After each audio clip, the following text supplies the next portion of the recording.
Gets भी Africa में जाके वो डोनेशन नहीं करता, वो उनको चिकन देता है कि आप इसकी ब्रीड करो, इससे अंडे लो, उससे अर्न करो, मतलब भिखारी नहीं बनो, कमा के खाओ। तो मैंने वो अपने घर पे अप्लाई किया मॉडल, छत पे छोटा सा पिंजरा बनाया, घर का जो वेस्ट होता है मुर्गियाँ वही खाती हैं, कोई ज़ीरो खर्चा, और उससे अंडे आना शुरू हुए। तो जो घर का रोज़ 1 दर्जन अंडे का एक्सपेंस था वो बचना शुरू हुआ।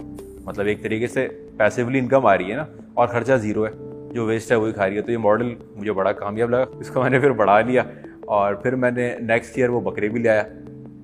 बकरे जो है वो मैंने ईद पर सेल भी कर दिए, और अल्हम्दुलिल्लाह वो मेरे ख्याल 20 बकरे थे, वो सेल हो गए उसके 2020 में।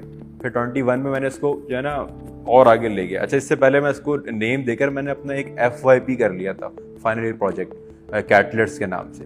तो वो कैटलर्स मेरा FYP भी था, फिर वो मेरा बिजनेस भी बन गया, और फिर मैंने प्रॉपर सेलिंग करी। बड़े जो होती हैं बुल्स, वो गाय, वो भी बेचे, और बकरे भी सेल किए, और उससे एक अच्छी अर्निंग हुई। तो वो मेरा ज़िंदगी का फर्स्ट बिजनेस था।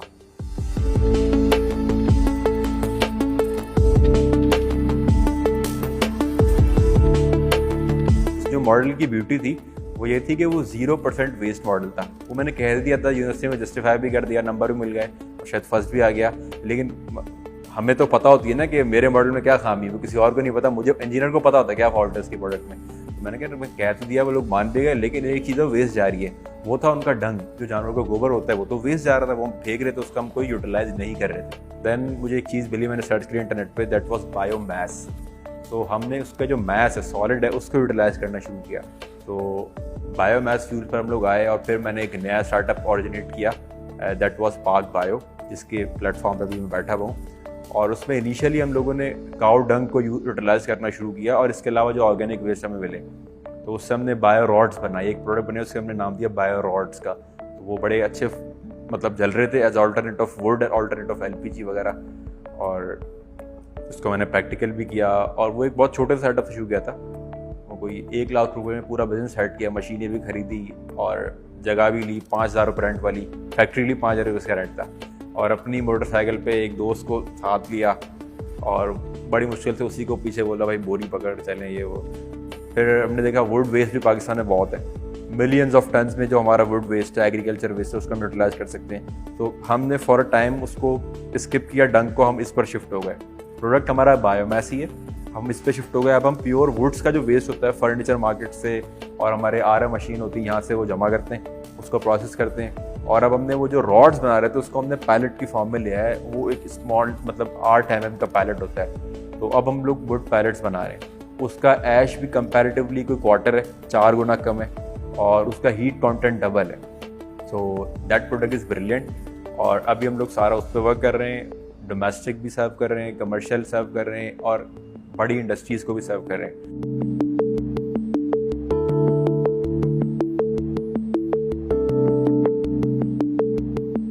200 टन्स पर मंथ की प्रोडक्शन है हमारे पास, बट इट्स नथिंग। सिर्फ यूनिलीवर में पाकिस्तान में जो उनकी 600 टन पर मंथ कंजप्शन है। सो अभी तो हम एक कंपनी को भी फैसिलिटेट नहीं कर पा रहे।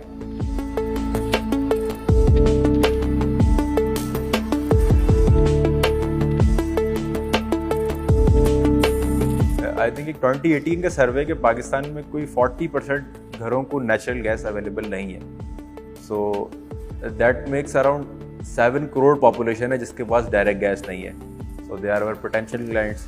इस तरह millions of small and large business हैं जिनके पास या तो नेचुरल गैस की अवेलेबिलिटी नहीं है, या फिर है so they are facing low pressures, they are facing load shedding, या they are facing high bills.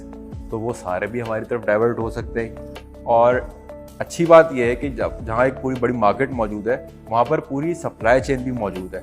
Pakistan में मिलियंस ऑफ टन्स का एग्रीकल्चर वेस्ट हर साल ज़ाया होता है। जैसे आपको पता है चावल का छिलका है वो वेस्ट हो रहा है, सरसों छिलके में से निकलता है वो वेस्ट हो रहा है। इसके अलावा बनाना लीव्स हैं, केला होता है, उसका वो सारा वेस्ट होता है। इसके अलावा आपका फर्नीचर मार्केट्स हैं, आपके चिप बोर्ड्स हैं, यहाँ पे इतना एक हमारा वाफर मकदार में अवेलेबल है रॉ मटेरियल। तो हमारे पास मतलब जितनी आगे की सेलेबिलिटी मौजूद है, इतनी की बैक की सप्लाई चेन भी है।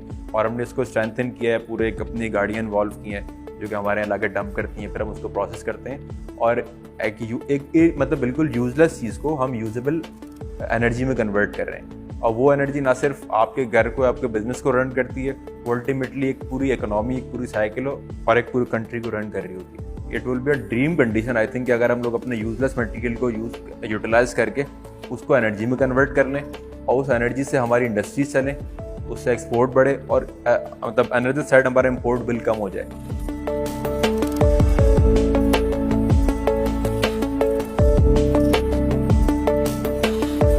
उसका प्रोसेस ये होगा कि जिस तरह आपके गैस का स्टोव होता है, इस तरह आपको पैलेट्स का स्टोव लेना पड़ेगा, या अगर बड़े स्केल पर है तो बर्नर लेना पड़ेगा।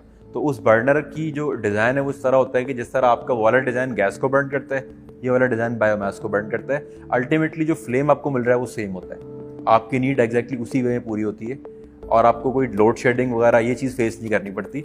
और इसकी जो मजे की बात है, इसकी जो मैन्युफैक्चरिंग साइकिल है वो भी कार्बन न्यूट्रल है। हम ज़मीन से कोई एक्स्ट्रा कार्बन एक्सट्रैक्ट नहीं कर रहे। जिस तरह आप कोल बर्न करते हैं या डीजल या पेट्रोल बर्न करते हैं, तो उससे आप ज़मीन से कार्बन निकाल के उसको बर्न कर रहे हो, हमारे इन्वायरमेंट में सर्कुलेट कर रहा है। तो ये जो प्रोसेस है ये पूरा मतलब एज अ रिन्यूएबल एनर्जी है और इसकी जो सारी साइकिल है वो कार्बन न्यूट्रल है। विंटर सीजन में क्या होता है, पाकिस्तान में एक RLNG फैक्टर लग रहा है। जब हम लोग इंपोर्ट कर रहे हैं ना बाहर से, जब वो गवर्नमेंट वाली गैस सप्लाई करती है तो उसका रेट अलग होता है। तो अगर वो लोग उस रेट से कंपेयर करते हैं तो हमारा फ्यूल की प्राइस डाउन है।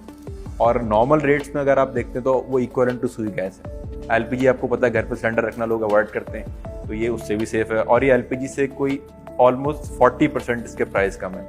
अगर LPG पर आपका एक्सपेंस 100 रुपये हो रहा है तो इसमें आपका 60 रुपये होगा, ऑलमोस्ट गैस के बराबर ही। और लकड़ियों से तो ऑब्वियसली ये काफ़ी सेफ है और उसको जलाने इसकी हीट भी बेहतर है।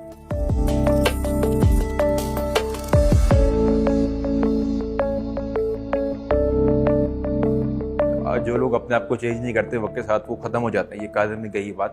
तो हमें टेक को बिल्कुल अडॉप्ट करना चाहिए। बट एज आई फील के पाकिस्तान में या पूरी दुनिया में टेक वाली साइड बहुत ज़्यादा सैचुरेट हो चुकी है। तो इसके अलावा बहुत सारी साइट्स हैं जो कि खाली है, वहाँ पर काम हो सकता है, तो हमें वहाँ जाना चाहिए। इसके अलावा हमारा जहाँ अपना इंटरेस्ट हो हम वहाँ जाएँ। मैंने घर पे भी डिस्कस किया था कि मैं इस तरफ जाऊँ या IT की तरफ जाऊँ, तो मेरे फादर ने एक मिसाल दी थी कि कौवा चला हंस की चाल अपने ही भूल गया।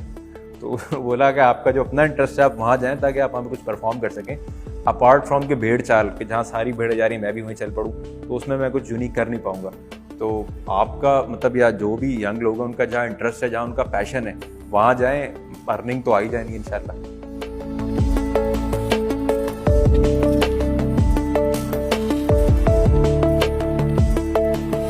I think the fear of failure, अगर उसके बारे में उसको मैं अच्छे से समझ सकता तो शायद मैं बेहतर पढ़ता। लेकिन मैं बिजनेस जर्नी के दौरान ही मैंने एक बुक पढ़ी थी अल्केमिस्ट, तो उससे मुझे बड़ी अच्छी लर्निंग हुई कि वो जो बार बार फेल होते हैं और बार बार उसके बाद सक्सेस मिलती है।